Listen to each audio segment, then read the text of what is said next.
اللہ کے نبی صلی اللہ تعالیٰ علیہ وسلم فرماتے ہیں کہ جب کبھی میرا امتی مجھ پر سلام بھیجتا ہے، جب کبھی، یہ حدیث میں ہے، جب کبھی میرا امتی مجھے سلام بھیجتا ہے میں اس کے سلام کا جواب دیتا ہوں قیامت تک۔ حضور پاک صلی اللہ تعالیٰ علیہ وسلم فرماتے ہیں قیامت تک آنے والے مومنین جو سلام کریں گے وہ حضور اس کا جواب دے رہے ہوں گے۔ آج بھی تم سلام کرو گے تو جواب دے رہے ہیں۔ اب جواب دینے والے کے لیے حاضر ہونا ضروری ہے۔ سلام کس کو کریں گے آپ؟ سلام کس کو کریں؟ اندھا دھند سلام کریں گے آپ؟ ہمارے سامنے جو ہے اسے سلام کرتے ہیں، اور جواب بھی سننے والا دیتا ہے۔ اور میرے آقا فرما رہے ہیں میں اپنے ہر امتی کا جواب دیتا ہوں۔ یہ روایت ہے لیکن بڑی کمزور ہے، اس میں آمش مدلس ہے اور عن سے روایت کر رہے ہیں، سما کی تصریح نہیں ہے۔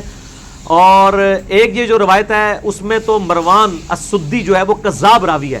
یہ حدیث لیتے ہیں سنن کبریٰ البیہقی سے اور حیات الانبیاء فی قبورہم سے، حالانکہ امام بیہقی نے ساتھ لکھا ہے کہ اس میں ایک جھوٹا راوی ہے جس نے یہ روایت بیان کی ہے کہ نبی علیہ السلام قبر مبارک پہ خود سلام سنتے ہیں، تو یہ روایت کے ساتھ ہی لکھا ہوا جھوٹی ہے۔ اور آپ کو اس پہ لطیفہ سنا دوں، میں نے حیات النبی پہ مسئلہ نمبر 5 ریکارڈ کروایا، اس میں نے لطیفہ سنایا ہے۔ عباس رضوی صاحب انٹرنیشنل لیول کے محدث ہیں، بریلوی مکتبہ فکر کے، انہوں نے کتاب لکھی ہے واللہ آپ زندہ ہیں، تقریباً کوئی 400-500 صفحوں پہ۔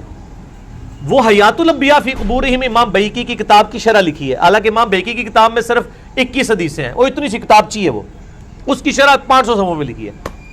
اس میں انہوں نے دیوبندیوں کو کہا کہ یہ حدیث ضعیف ہے، کہ نبی علیہ السلام نے فرمایا جو میری قبر پہ پڑھتا ہے میں خود سنتا ہوں، جو دور سے پڑھتا ہے مجھ تک پہنچا دیا جاتا ہے۔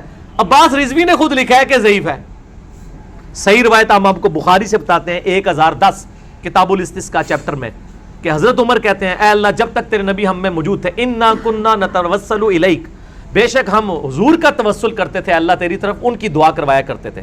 اب ان کے بعد ہم ان کے چچا کو دعا کے لیے لے کے آئے، ان کی دعا کی برکت سے بارش نازل فرما، بارش نازل ہو جاتی تھی۔ میرے آقا صلی اللہ تعالیٰ علیہ وسلم کے آنے کا ادب و احترام مدینے والوں نے بھی کیا تھا۔ اب میں یہ کہتا ہوں کہ جسے مدینے والوں کی خوش قسمتی ملی وہ میرے آقا کی میلاد منائے گا، اور مدینے والوں میں اس کا حشر بھی ہوگا، کیونکہ میرے آقا نے فرمایا ہے من تشبہ بقوم فہو منہم، جو جس قوم کی عادت کو اپنائے گا دنیا میں قیامت کے دن وہ اسی قوم کے ساتھ اٹھایا جائے گا۔ اے وہابیوں تم مکہ کے ابلیس کے ساتھ غم مناؤ اور تمہارا قیامت کے دن حشر انہی کی جماعت کے ساتھ ہوگا۔ ایک اور چیز چلیے، ہمارے صاحب بولے تھے یہاں کے جنم دن مناؤ رسول کا، دلیل کیا دی؟ جشن مناؤ، ابلیس نے نہیں منایا، یہ دلیل۔ ارے ہمارا جرم کیا ہے؟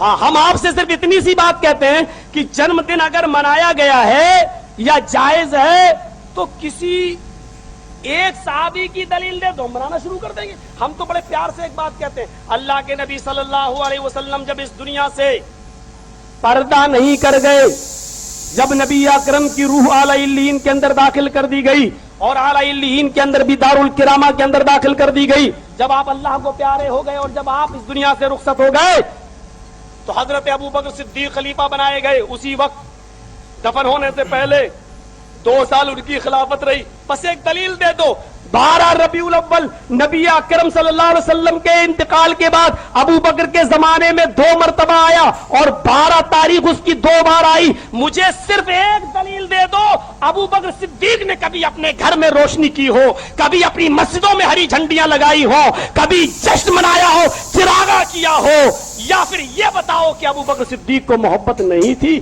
دونوں میں سے ایک بات کر دو بس۔ ابو بکر کو محبت تھی یا نہیں؟ اگر تھی تو جلوس کیوں نہیں نکالا؟ اگر تھی تو جشن کیوں نہیں منایا؟ بس دلیل ہی تو مانگ رہا ہوں، تم دلیل دے دو، ہم کل منانا شروع کر دیں گے۔